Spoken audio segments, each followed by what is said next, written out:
Welcome again RQGCNL classes. Today I will discuss the commerce syllabus, the most important topic, hot topic जिनसे आपके questions आएंगे ही आएंगे, 100% chances है आने के.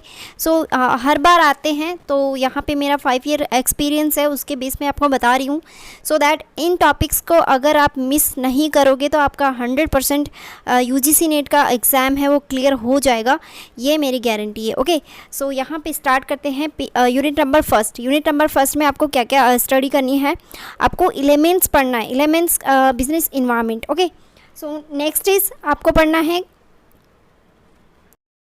Consumer protection act. Consumer protection act में 2019 में अभी जो नए रूल हैं आए हैं वो मैंने अच्छे से कवर कराया हुआ है. RQGCNL क्लासेस पे आप जाके देखोगे तो वहाँ पे आपको मिल जाएगा.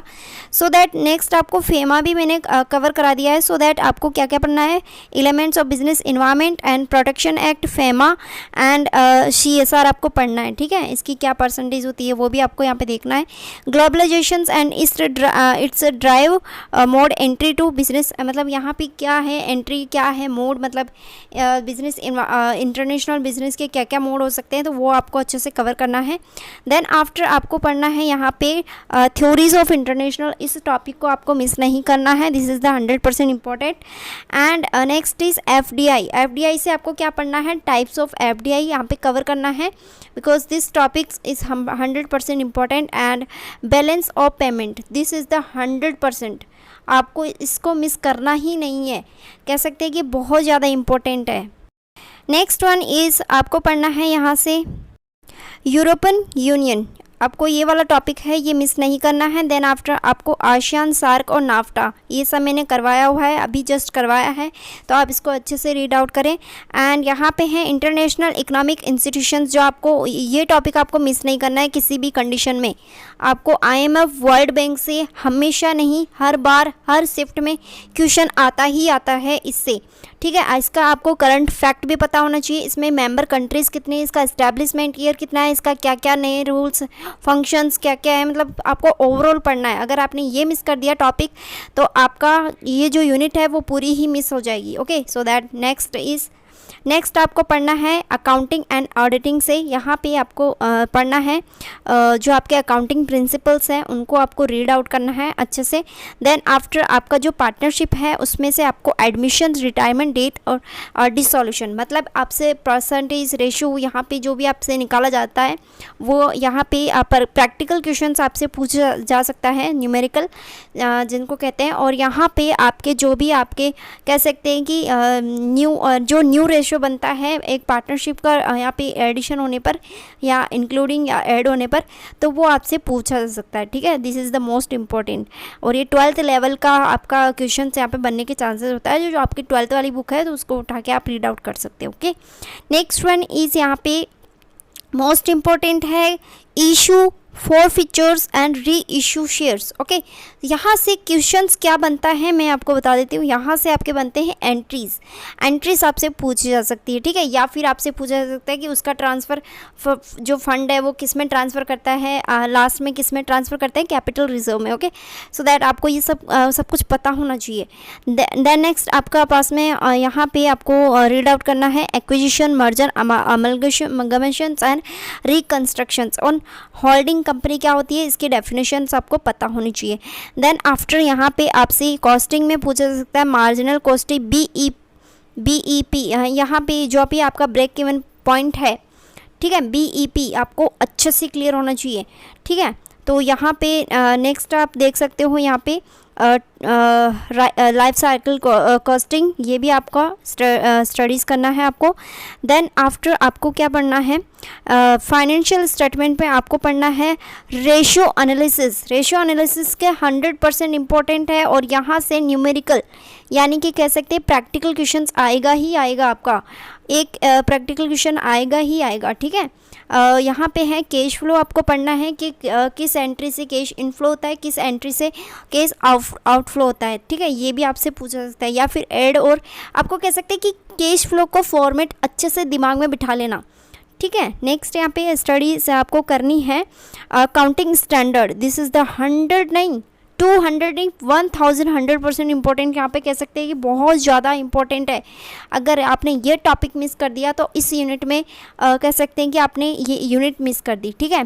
तो ये टॉपिक आपको मिस नहीं करना है और आपको इसको अच्छे से रीड आउट करना है कि कौन से स्टैंडर्ड में कौन सा स्टैंडर्ड जो इंक्लूडिंग किया गया है, ठीक है।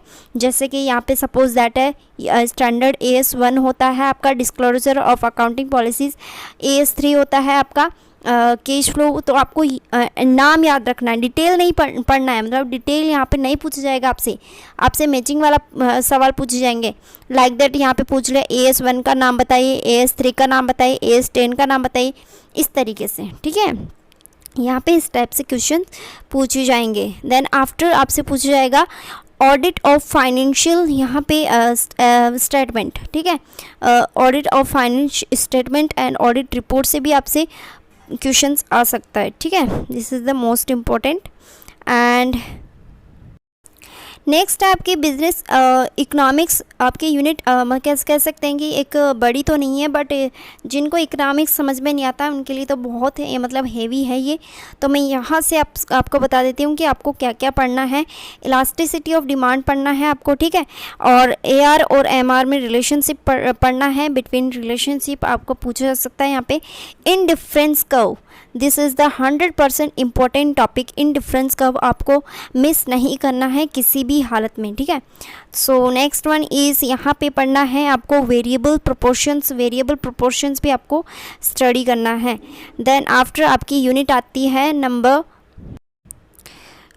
यहाँ पे आपको और क्या पढ़ना है, देखो परफेक्ट कंपटीशन, जैसे कि आपका मार्केट से रिलेटेड हो गया, यहाँ से आपको मिस नहीं करना है। इस टॉपिक को आपको 100% देना है, ठीक है। अगर आपने इस टॉपिक को नहीं पढ़ा तो आपने इस यूनिट को मिस कर दिया, ठीक है। तो आपको पढ़ना ही पढ़ना है किसी भी हालत में, ठीक है। नेक्स्ट वन इज़ यहाँ पे है बिजनेस फाइनेंस। बिजनेस फाइनेंस से आपको क्या क्या पढ़ना है वो भी मैं आपको बता देती हूँ। सो यहाँ पे है सोर्सेज ऑफ फाइनेंस, मतलब यहाँ पे आपको सोर्सेज पढ़ने हैं फाइनेंस के। Capital, cost of capital, this is the 100% important. ये आपका टॉपिक, यहाँ से क्वेश्चंस बनने के 100% चांसेस होते हैं। कैपिटल स्ट्रक्चर्स आपको पढ़ना है। देन आफ्टर आपको technique of capital budgeting analysis पढ़ना है। Dividend policy decisions, theories and policies आपको कवर करना है अच्छे से। असेट सिक्योरिटाइजेशन से यहाँ पे पढ़ना है। एंड यहाँ पे इंटरनेशनल आर्बिट्रेट यहाँ पे पढ़ना है। एंड दैट यूरो करेंसी क्या होती है, GDR और ADR में क्या मतलब यहाँ पे मीनिंग होता है, वो भी आपको कवर करना है। Unit number 5 business statics and research methods. यहाँ पे आपको क्या पढ़ना है, देखो जो आपके सेंट्रल टेंडेंसी है, यहाँ से आपको क्या पूछा जाएगा, यहाँ से आपके फॉर्मूलाज पूछे जा सकते हैं। इससे भी फॉर्मूलाज आते हैं, इससे भी फॉर्मूलाज आते हैं। इन चैप्टर से फॉर्मूलाज आपसे पूछे जा सकते हैं। फॉर्मूला आपको 100% इम्पोर्टेंट याद कर लेना है, कुछ भी करके, मतलब आपको रट्टा मार लेना है कैसे भी करके, अगर आपको UGC नेट GRF लेना है तो, ठीक है। जो मैं टॉपिक्स बता रही हूँ वो 100% इम्पोर्टेंट है, मिस मत करना, मिस नहीं करना है किसी भी हालत में, ठीक है। अप्रोच ऑफ प्रॉफिट, यहाँ पे बायस थ्योरी आपको पढ़ना है, थ्योरम। एंड यहाँ पे नेक्स्ट है आपका binomial positions and normal distributions, जो आपका MCOM वाला लेवल होता है वो आपको पढ़ना है। जिसने MCOM किया है ना उसको अच्छे से पता है कि यहाँ पे MCOM, BCOM वालों को नहीं पता है। BCOM अगर देख रहे हो आप, MCOM वाले आप स्टडी कर रहे हो तो MCOM में अच्छे से पता है, जिनके पास में ABST था। तो यहाँ पे आपको पढ़ना है ये probability distributions, okay. This is the most important topic. And types of research यहाँ पे आपको करना है। देन आफ्टर आपको पढ़ना है यहाँ पे classifications of data, classifications of data पढ़ना है। मेथड्स ऑफ सैम्पलिंग पढ़ना है। एंड यहाँ पे प्रोबेबिलिटी मेथड्स है, sampling and distribution. Hypothesis, this is the 100% important topic. ये जो टॉपिक है आपका 100% इम्पॉर्टेंट है, बिकॉज अगर आपने hypothesis testing, Z test, T test and इससे अगर आपने टॉपिक मिस कर दिया है तो आपकी ये यूनिट आपकी मिस हो जाएगी। देन आफ्टर आपको क्या करना है, इस टॉपिक को मिस नहीं करना है, ठीक है। नेक्स्ट वन यहाँ पे देखेंगे यूनिट नंबर 6 से आपको क्या पढ़ना है, principles of functions of management आपको अच्छे से कवर करना है। देन आफ्टर आपको कवर करना है organisation structure. Okay, organisation structure वाला टॉपिक आपको मिस नहीं करना है।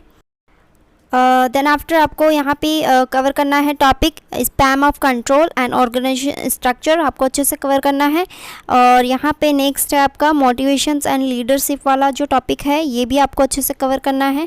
थ्योरीज आपको कवर करनी है इसकी, corporate governance, business ethics cover करना है, फंक्शंस ऑफ HRM आपको कवर करना है, रिक्रूटमेंट एंड सिलेक्शंस आपको कवर करना है, सक्सेशन ऑफ प्लानिंग भी आपको कवर करना है, 360 डिग्री जो अप्रेसियल होते हैं वो भी आपको कवर करने हैं।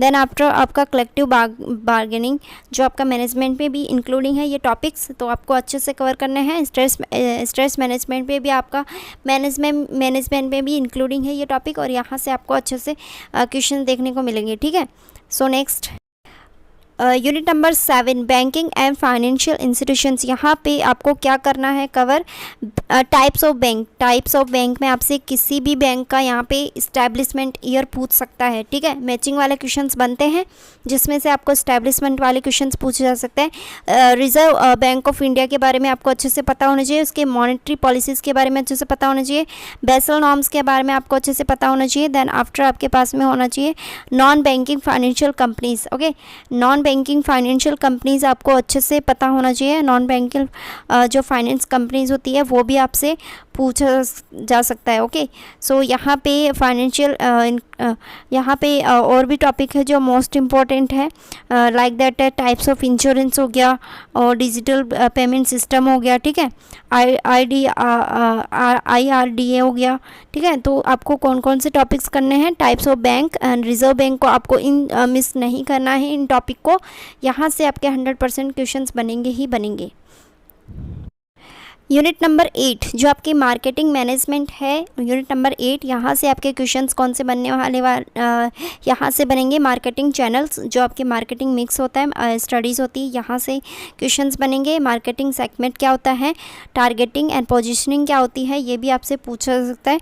देन आफ्टर आपका जो कह सकते हैं कि यहाँ पे पूछा जाएगा product life cycle, new product development and pricing decision factors आपसे पूछे जा सकते हैं। ठीक है, पॉलिसीज़ क्या होती है ये भी आपसे पूछे जाएंगे।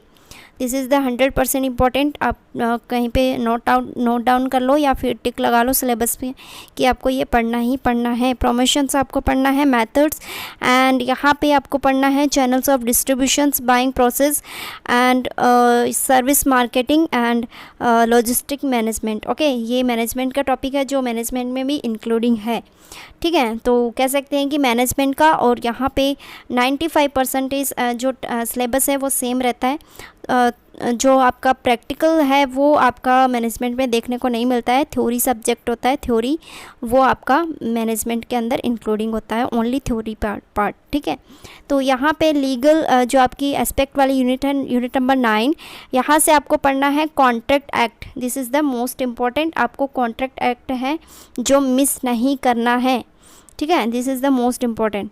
एंड यहाँ पर आपका है वैलिड कॉन्ट्रैक्ट, यहाँ पे वैलिड कॉन्ट्रैक्ट भी आपको अच्छे से पढ़ना है, फ्री कंसेंट भी आपको अच्छे से पढ़ना है, ब्रीच ऑफ कॉन्ट्रैक्ट भी आपको अच्छे से कवर करना है।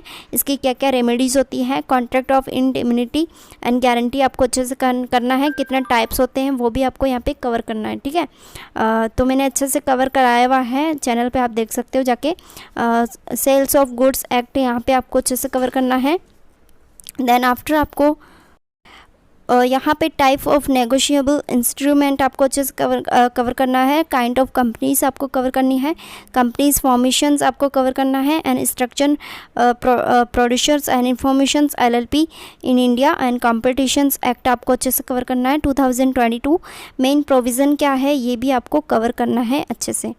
ठीक है, यहाँ पे नेक्स्ट है आपके पास में इंफॉर्मेशन टेक्नोलॉजी एक्ट 2000, ये भी आपको अच्छे से कवर करना है, इसको भी मिस नहीं करना है। ठीक है, और यहाँ पे ओवरऑल कह सकते हैं कि ये जो यूनिट है, यूनिट नंबर 9, ये आपके 100% इम्पॉर्टेंट है। और RTI एक्ट है 2005, यहाँ पे मेन प्रोविज़न आपको अच्छे से कवर करना है। पेटेंट क्या होता है, ट्रेडमार्क, कॉपीराइट का एग्जाम्पल्स आपसे पूछा जा सकता है। GST आपको अच्छे से कवर करना है, 100% इम्पॉर्टेंट है GST। और यहाँ पे इनकम टैक्स में आपको बता देती हूँ, इनकम टैक्स में आपका जो भी आपका कह सकते हैं कि रेजिडेंशियल स्टेटस है, या आपसे पूछा जा सकता है टैक्स को कैसे बचाते हैं, टैक्स इविज़न, टैक्स के कैसे मतलब यहाँ पे क्या क्या रेमेडीज़ है वो भी आपसे पूछा। एग्रीकल्चर एक्ट के जो नियम है यहाँ पे जो भी आपके एक्ट लगता है वो सेक्शन लगता है वो यहाँ से पूछा जा सकता है। और इसके क्या क्या हेड है, मतलब कह सकते हैं कि इनकम के क्या क्या हेड है, क्या क्या सोर्सेस है, आपसे ये भी पूछा जा सकता है कि एक जो टर्म देखिए आपसे पूछा जा सकता है कि ये कौन सी इनकम का पार्ट है। और यहाँ पे डबल टैक्सेशंस आपको मिस नहीं करना है, this is the 100% important. And next है आपका टैक्स प्लानिंग, जो कि आपको पता है कि टैक्स इविज़न के बारे में आपको पूछा जा सकता है। यहाँ पे टैक्स प्लानिंग किस तरीके से करते हैं वो भी आपसे पूछा जाएगा 100%, ठीक है। Advance payment of tax, E filing के क्या क्या सेक्शंस लगते हैं वो भी यहाँ पे पूछे जाएंगे। तो ये था आपका 100% इम्पॉर्टेंट। यहाँ पे आपको क्या क्या पढ़ना है मैंने अच्छे से कवर करा दिया है, सो दैट आपको क्या करना है, इन टॉपिक्स को नोट डाउन करो, अच्छे से रिपीट करो अगेन एंड अगेन। और आपका जो इनकम टैक्स है वो आपको लेटेस्ट पढ़ना है, ना कि आपको लास्ट ईयर का या फिर आपको पुराना सिलेबस देखना है। नो वे, पुराना सिलेबस देखोगे तो आपका ही यहाँ पे नंबर कट हो सकते हैं। सो दैट आपको क्या करना है, लेटेस्ट एडिशंस यहाँ पे रीड आउट करना है, ओके। और अगर आप नोट्स चाहते हैं तो व्हाट्सएप का जो लिंक है वो डिस्क्रिप्शन में है, नोट्स आपको अपडेटेड अवेलेबल हो जाएंगे, ठीक है। हैंड रिटन नोट्स अवेलेबल है। So thank you so much for watching this video and please share with your friends.